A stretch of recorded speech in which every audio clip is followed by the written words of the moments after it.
What's going on, guys? Welcome back to the channel. My name is Nick Theriot, and today I have an exciting new video for you guys. Today, I brought back on Chase Dimond, who has driven close to or over $100 million with email marketing. He's probably one of the go-to guys to learn email marketing from. I'm a big fan of his content. He does really well with what he does. And I brought him back on to talk about post and kind of during Black Friday of what you should be doing inside of Klaviyo and what type of emails you should be sending out. Did an amazing video with them about 2-3 weeks ago where he talked about pre. So if you haven't watched that yet, make sure you click the link below to watch that video. As Black Friday is literally this week, so you need to be caught up on all that. And yeah, without further ado, Chase, welcome onto the show, man. Nick, thanks for having me. Let's dive in. I want to give the people what they want. They voted and commented to get me back, and let's dive in. Is it cool if I get started? Yeah, let's get started, man. Sweet. So to kind of quickly gloss over kind of the during, we spent a lot of the last video, as mentioned, on the pre and some of the during, but this video is going to mainly focus on kind of the post. But during Black Friday, Cyber Monday, specifically talking about email marketing, we want your campaigns to be way more aggressive. And for quick context, if you missed the first video, a campaign is a one-time send to a group of contacts. Think about some kind of holiday blast or some kind of product launch. So we want these campaigns that most people are sending maybe 1 to 2 per week.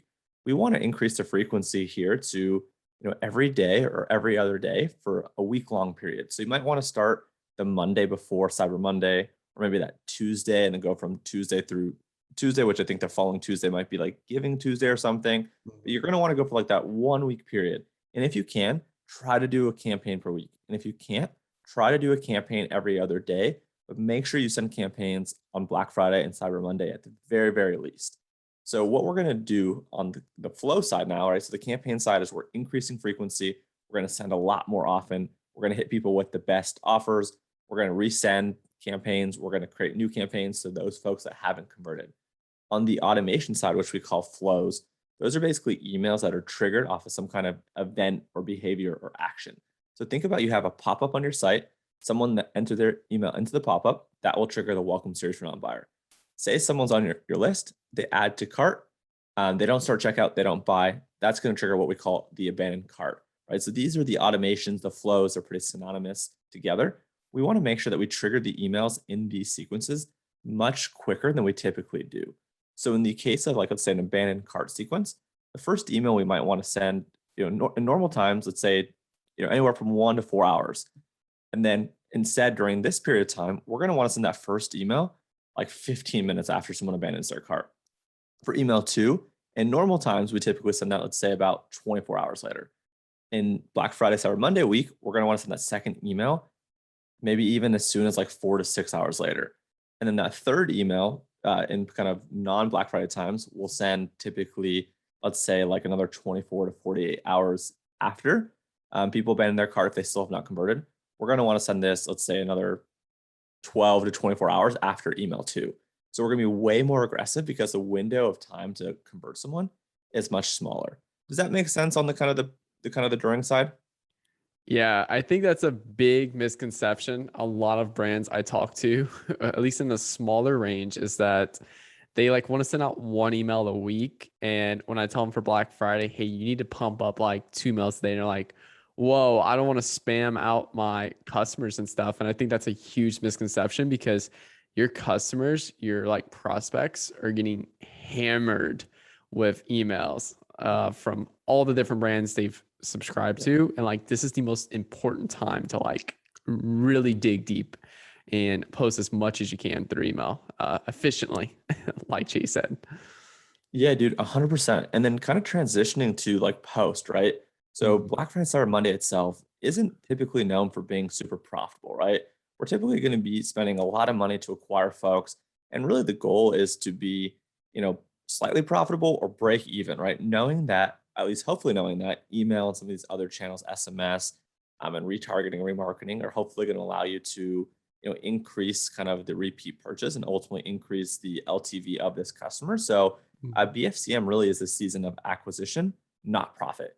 So what does that mean, right? That means that you really need to focus on the next 1 to 3, maybe 2 to 4 months on nurturing these leads for as long as possible, right?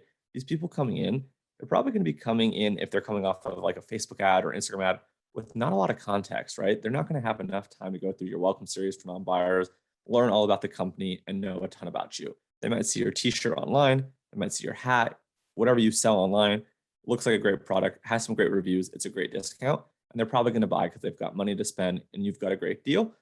So really what we're going to do now is just focus on nurturing and engaging these people. So as soon as you finish with the sales process, you're going to want to hit the customers that bought from you with just a simple email from the founder or community manager or whoever is kind of the face of the brand, really just saying thank you. And this could be a plain text email, just thanking them for participating in the event themselves, with the goal of trying to create that kind of connection, that bond with the customer to, reduce buyer's remorse and ultimately set up that ability to get reviews from them in the future. Is that making sense so far? Yes, yes. I love the approach you said about getting the founder to say like a thank you. Like that is huge right there. It's worked really well for us in the past. Amazing. Yeah, agreed. Like I think the more personable, the more human, the more direct you can be, the better. And what we've really noticed is like for this VIP group of buyers, they often, sure, they want to use discounts and whatnot, but they oftentimes just want that personal connection and that relationship and that access and whatnot from the team, from the founder. So make it plain text, make it feel a little bit personal. Some people are going to know it's an automated email and that's okay, but it's going to seem more personal and it might potentially inbox better, right? So really kind of that's an email we're going to send. In addition to that, like our campaign strategy really is not going to want to include sending too many discounts or offers for at least a couple weeks, maybe like a month or two, right? Instead, we're going to want to engage our customers with stories, any kind of educational content, anything that gets them to kind of engage and participate, getting them to reply, getting them to click, getting them to join a Facebook group, getting them to join our Slack group, whatever that might be. So that's on the campaign side.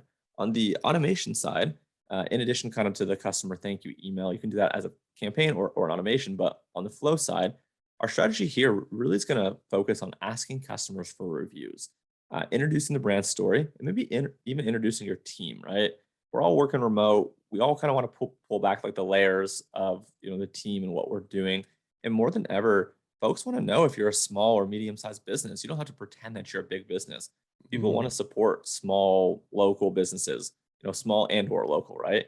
So make sure that you introduce yourself, the team, what you're about, and get them engaged and interested. And ask them for reviews, ask them for content, ask them for videos and testimonials. So really, this is the time where we engage and nurture them, and we give, but we also receive, right? We gave the discount. Now we're asking for kind of feedback and whatnot.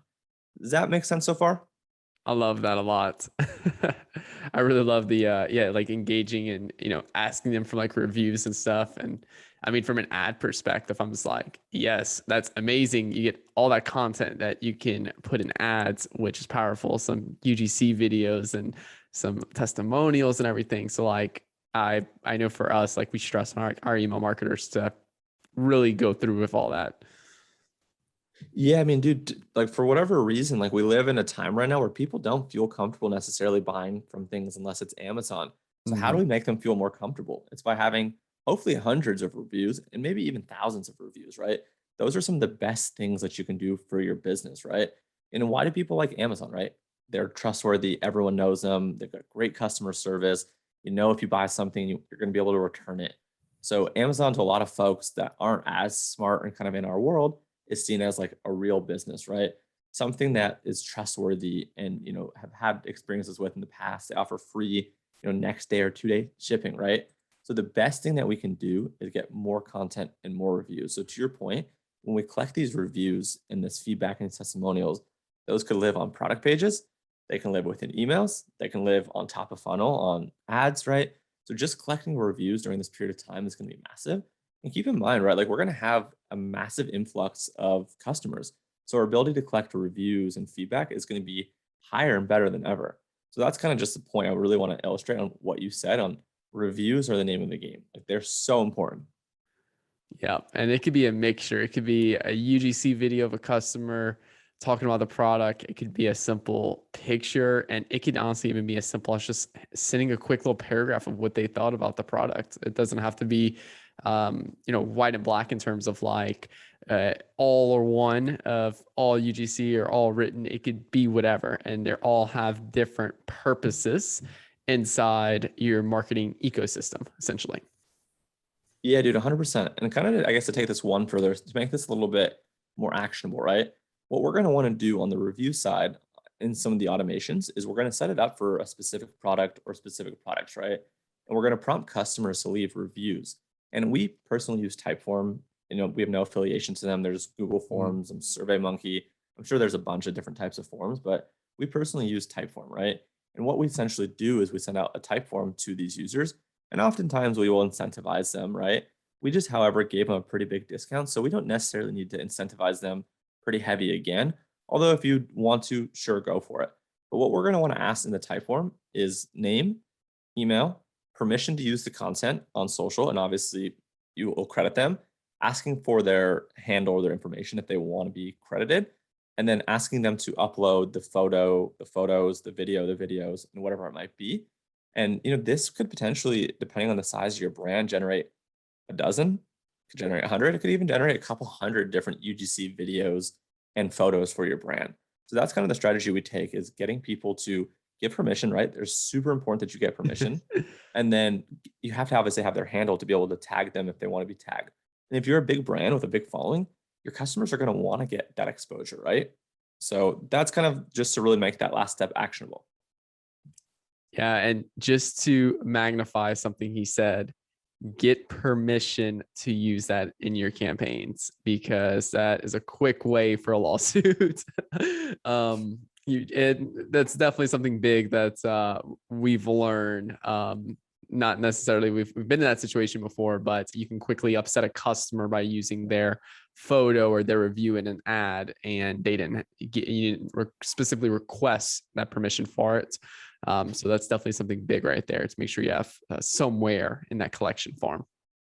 Dude, absolutely. And really, that's most of what I got. So to kind of recap this in 30 seconds, your campaign strategy should really focus on getting people to engage, whether that be stories, educational content, or just information that they can kind of reply to or ask you questions about. That's on the campaign side. And then on the flow side, we really want to focus on asking for reviews, asking for feedback, providing any kind of product education, and just further introducing the brand, the story, the mission, and really just keep these folks engaged going into the new year. So that way, when they want to buy the t-shirt, the hat, the sandals, whatever it might be, they're going to choose your brand time and time again. And you're going to make up for kind of that acquisition heavy period of time and hopefully become more profitable. Dude, I love it. That is massive right there. And in terms of everything, like just with more of that strategic perspective of which you should be planning out for during Black Friday, and then two after, because like that's all big core areas right there that most brands are not aware about. And Chase has done a really great job at kind of magnifying and bringing light to all those areas. And I do have to say, I know there's one specific thing you got to check out from Chase, and that is his is it the Black Friday course? Not necessarily a course, but more of like a kind of like an actual workshop that you have put together that's really powerful. Yeah, I'm calling it like a playbook. It's a 92-page PDF that covers pre, during, and post. So it covers everything that I just talked about at length, and it shows a bunch of subject lines and actual swipe copy and real examples of like a calendar of during BFCM, these are the 7 campaigns you send, with examples of each email. Yeah, so our email marketer already does an amazing job, but he actually got your playbook, and he has drastically learned a lot of just little small things to fine tune his strategy. And we're already seeing big differences in our accounts. Again, we're strictly Facebook ads, but we've recently brought on an in-house email marketer just due to the amount of brands that access for, hey, can you do email marketing? And since he's gotten that playbook by Chase, we've seen some major improvements in campaign performance and everything. And also just the idea of perspective of like, oh, I don't really know what type of campaign to send. Well, look, here's his playbook that specifically shows you, this type of campaign for reviews and this campaign for like abandoned cart, what you should hit on, what you shouldn't hit on. So it works really well.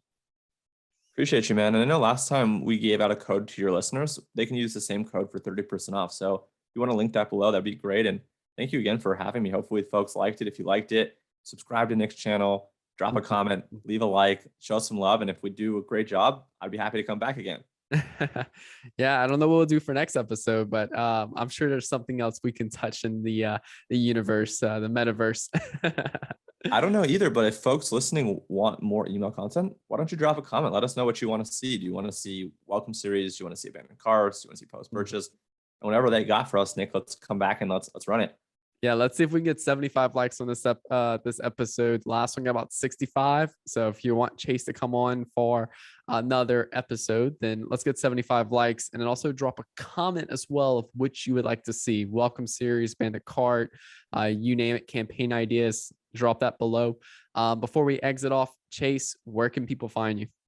Yeah, Twitter would be fantastic. So my handle is ecom Chase Dimond. There's no A in Diamond, so it's just Dimond. Ecom Chase Dimond. Awesome. Well, Chase, thank you so much for coming on today. Obviously, massive value as always. Thank you so much. Again, guys, drop a like on this video. If you want Chase to come back on, let's get 75 likes and drop a comment of what you would like to see on the next episode. Thank you so much for watching. You guys have a great day. Peace out. Cheers.